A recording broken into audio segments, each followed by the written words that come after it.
दोस्तों गुड़हल एक 12 मासी फूलों वाला पौधा है। अगर ठीक से इसकी देखभाल होती है तो ये सालों साल चलता रहता है। आप जो है मेरा पौधा देख पा रहे हैं, ये 5 वर्ष पुराना है, 6वां वर्ष चल रहा है इसका, और ये 12 महीने ऐसे ही फ्लावरिंग देता रहता है। फर्क इतना है कि सर्दियों में थोड़ा सा फ्लावरिंग कम हो जाती है और गर्मियों में तो बहुत ही ज़्यादा भर भर के और बहुत ही बड़े बड़े साइज़ के फूल आते हैं। सर्दियों में साइज़ थोड़ा सा छोटा होता है। लेकिन कई व्यूअर्स के सवाल होते हैं कि उन्होंने बहुत साल से गुड़हल का पौधा लगा रखा है, उसमें कलियां ही नहीं बन रही हैं या पौधा पीला पड़ता जाता है, ग्रोथ नहीं होती है, ज़्यादा शाखाएं नहीं होती हैं। तो दोस्तों मैं आज की इस वीडियो में यही बताने वाली हूँ कि आप अपने गुड़हल की केयर कैसे करें कि आपका गुड़हल घना हो, अच्छी फ्लावरिंग दे सके और वो पीला ना पड़े, उसमें कीड़े वगैरह ना लगें। संपूर्ण जानकारी मिलने वाली इस वीडियो में, तो प्लीज़ वीडियो पर अंत तक बने रहें, बिना स्किप किए पूरा देखें। और जानकारी अगर पसंद आए तो लाइक करें, शेयर करें। चैनल को अभी तक सब्सक्राइब नहीं किया है तो प्लीज़ चैनल को भी सब्सक्राइब करके बेल आइकन को प्रेस कर लें ताकि सारे अपडेट्स आपको मिलते रहें। नमस्कार दोस्तों, स्वागत है मेरे YouTube channel gardening with Poonam में। दोस्तों मेरे पास गुड़हल के कई पौधे हैं, तो कुछ तो मैंने ऐसे गमले में लगा कर रखे हैं, ज़मीन में भी मैंने लगा कर रखा हुआ है, और इस बकेट में जो लगा है तो सबसे पहला पौधा है और ये 5-6 साल पुराना है, और बाकी अभी कुछ 6 महीने के हैं, कुछ 1 साल के हैं। ऐसे पौधे हैं मेरे पास। सारे पौधे मैंने कटिंग से ग्रो किए हैं, एक भी पौधा मैं नर्सरी से लेकर नहीं आई हूँ। जब भी मैं कटाई छटाई करती हूँ तो जो ठीक ठाक होती है कटिंग, जैसे कि जो लगाने के लायक रहती है, उसको मैं लगा देती हूँ। जब कटिंग ग्रो हो जाती है तो बहुत सारे पौधे मैं बांट भी देती हूँ, कितना लगाऊंगी। कई लोगों के सवाल होते हैं कि उनकी कटिंग नहीं लगती है।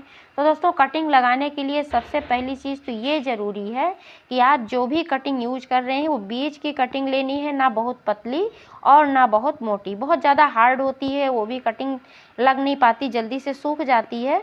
और ये जो बहुत पतली होती है ये भी कटिंग जड़ पकड़ने से पहले ही सूख जाती है, इसलिए बीज की कटिंग आपको यूज करना है। और मिट्टी की बात करें तो भुरभुरी जल निकासी वाली मिट्टी यूज करना है। जितना पार्ट मिट्टी में जाएगा, लगभग 3 इंच पार्ट मिट्टी में जाता है, तो उसमें आप एलोवेरा जेल लगा देंगे तो बहुत ही जल्दी इसमें रूट्स निकल आएंगे, क्योंकि जो एलोवेरा होता है ये रूट हार्मोन का काम करता है। दूसरी जो ध्यान देने योग्य बात है कटिंग लेते समय, इस बात का ध्यान दें कि कम से कम 3 नोड तो होना ही चाहिए, जिसमें से 1 नोड जमीन के अंदर जाती है, तभी जड़ें निकलती हैं। बिना नोड वाली कटिंग कभी भी सक्सेसफुल नहीं होती है।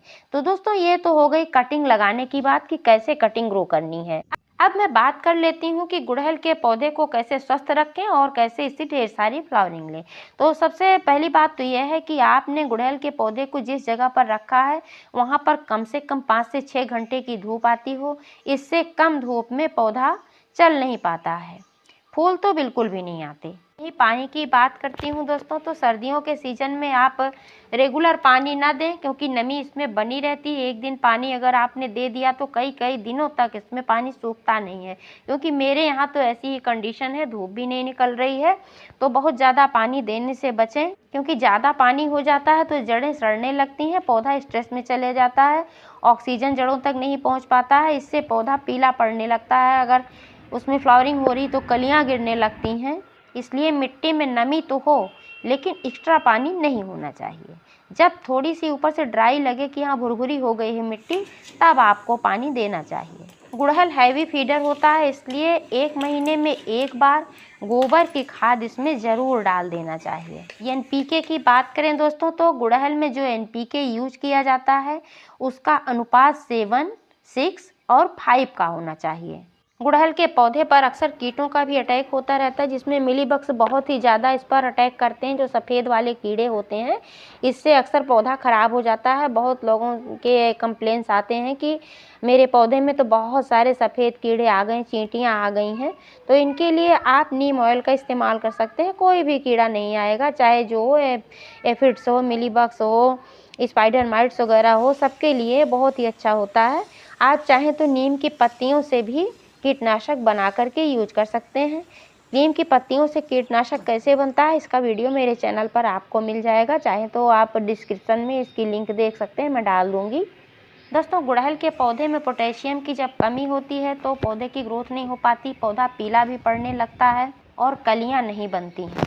फास्फोरस की कमी होती है तब भी फ्लावरिंग नहीं होती है और कलियां गिरने की समस्या होती है। चाहे पोटेशियम की कमी हो, फास्फोरस की कमी हो, तो कलियां गिरती भी हैं अगर बनती हैं, और ख़ासकर तो इसमें फिर फ्लावरिंग होती नहीं, कलियां ही नहीं बन पाती हैं। नाइट्रोजन की कमी होती है तो पत्तियां पीली पड़ती हैं और पत्तियां झड़ने लगती हैं।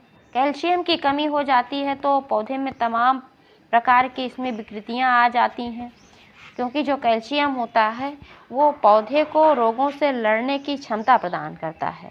तो दोस्तों, आज मैं एक ऐसी फ्री की चीज़ यूज करने वाली हूँ कि जिसमें नाइट्रोजन के अलावा पोटेशियम, फास्फोरस, कैल्शियम, सल्फ़र वगैरह अच्छी मात्रा में पाए जाते हैं। सिर्फ इसमें नाइट्रोजन नहीं होता है, तो नाइट्रोजन के लिए आप चाय की पत्ती का इस्तेमाल कर सकते हैं। मैं बीच बीच में करती रहती हूँ, क्योंकि ना चाय पत्ती जो होती है नाइट्रोजन का बहुत ही अच्छा स्रोत होती है।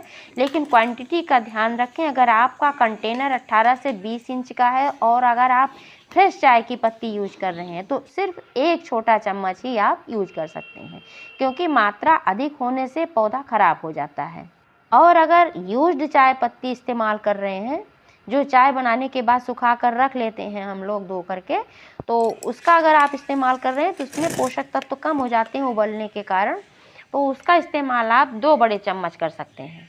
तो जो चीज़ आज मैं यूज करने वाली हूँ इसमें फास्फोरस, पोटेशियम, कैल्शियम, जिंक बहुत ही अच्छी मात्रा में पाया जाता है, जो हमारे गुड़हल के लिए बहुत ही फायदेमंद होता है। इससे कलियां भी नहीं गिरेंगी और अच्छी फ्लावरिंग होगी, पौधा स्वस्थ रहेगा। तो दोस्तों, जान लेते हैं कौन सी चीज़ है। दोस्तों, ये है केले के छिलके। केले के छिलकों को मैंने सुखा करके रख लिया था। मैं सुखा कर इसको पाउडर फार्म में भी रखती हूँ और पीस लेती हूँ, तो कभी भी अपने पौधे में यूज कर लेती हूँ। लेकिन अभी मैंने इसको सुखाया हुआ है और ये पाउडर फार्म में नहीं है, मेरे पास ख़त्म हो चुका है, तो अभी आज मैं इसका ऐसे ही यूज करने वाली हूँ। ज़्यादा करके अगर आप पाउडर फार्म में यूज करते हैं तो ज़्यादा जल्दी डिकम्पोस्ट होता है, लेकिन ये भी हो जाएगा। छोटे छोटे टुकड़े में आप इसको तोड़ लें। मिट्टी की गुड़ाई करके छोड़ देना चाहिए 1 दिन पहले हो सके तो, और मिट्टी जब भुरभुरी हो जाती है तो फर्टिलाइज़र देने में ज़्यादा अच्छा रहता है। दोस्तों, केले के छिलकों का इस्तेमाल आप जब भी करें तो मिट्टी में दबा कर ही करें। ऐसे ही गमले में ऊपर से नहीं रखना है, क्योंकि ऐसे रखने का कोई फ़ायदा नहीं है। जड़ों तक फर्टिलाइज़र पहुंच नहीं पाएगा, डिकम्पोज नहीं हो पाएगा, बहुत देर में डिकम्पोज होगा और फंगस का कारण बनेगा, जो कि आपके पौधे के लिए हानिकारक है। तो क्या करना है कि इसमें से कम 3 से 4 इंच मिट्टी निकाल लेना है और जड़ों में ही केले के छिलकों को चारों तरफ डाल देना है। छोटे छोटे टुकड़ों में आप काट सकते हैं, ऐसे भी डाल सकते हैं। और इसको डालने के बाद ऊपर से डाल देना है मिट्टी, जो मिट्टी निकाली गई है इस मिट्टी को फिर से इसमें डाल देना है। आप चाहें तो साथ में ही चाय की पत्ती का भी यूज कर सकते हैं। अभी मैंने इसमें चाय की पत्ती का यूज किया था थोड़े दिन पहले, इसीलिए आज मैं इसमें नहीं डाल रही हूँ, क्योंकि अभी मैंने बताया जब मात्रा ज़्यादा हो जाती है तो नुकसानकारक होता है। जो नाइट्रोजन होता है धीमी गति से निकलने वाला फर्टिलाइज़र होता है, तो अगर एक बार आपने इसका इस्तेमाल कर लिया है तो ये धीरे धीरे निकलता रहता है और पौधे को फ़ायदा पहुंचाता रहता है। कम से कम फिर 1 से 1.5 महीने तक इसका इस्तेमाल दोबारा ना करें, क्योंकि तब हानिकारक हो सकता है। अगर मिट्टी में नमी है तो अभी पानी डालने की ज़रूरत नहीं है, लेकिन अगर मिट्टी पूरी तरीके से ड्राई है तो इसमें आप ऊपर से पानी दें, क्योंकि जब पानी पड़ता है तभी ये जो फर्टिलाइज़र होता है घुलता है और जो डिकम्पोज्ड होने वाला होता है वो डिकम्पोज्ड होता है, जड़ों में लगता है। तो दोस्तों, जानकारी कैसी लगी कमेंट करके अवश्य बताइएगा। पूरा वीडियो देखने के लिए बहुत बहुत धन्यवाद।